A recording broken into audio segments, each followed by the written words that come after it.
మేడిగడ్డ కూలిపోలేదు. మేము మొదటి నుంచి చెప్తున్నాం, ఇప్పుడు కూడా చెప్తున్నాం తెలంగాణ ప్రజలకు. మేడిగడ్డ తనంతటికి తాను ఆ పిల్లర్ నెంబర్ 2021 కూలిపోలేదు. వాటిని కుట్రపూరితంగా కూల్చేశారు. అది యుద్ధ నేరము. ఏ ప్రాజెక్టును ఏ దేశంలో కూల్చినా యుద్ధ నేరమే. ఎందుకోసం దాన్ని రిపేర్ చేయడం లేదు? మరి ఇసుక కోసం.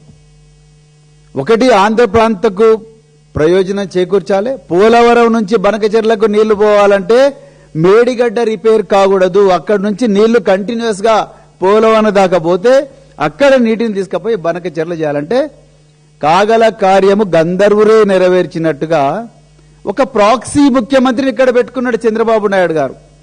అందులో ఆ కుట్రలో భాగమే ఆదిత్యనాథ్ దాస్ అనే ఆంధ్రప్రదేశ్లో ఇరిగేషన్ డిపార్ట్మెంట్ లో ప్రిన్సిపల్ సెక్రటరీగా పనిచేసిన ఒక అధికారిని తీసుకొచ్చి ఇక్కడ పెట్టి ఇన్స్ట్రక్షన్స్ అన్ని కూడా ఆయనకిస్తే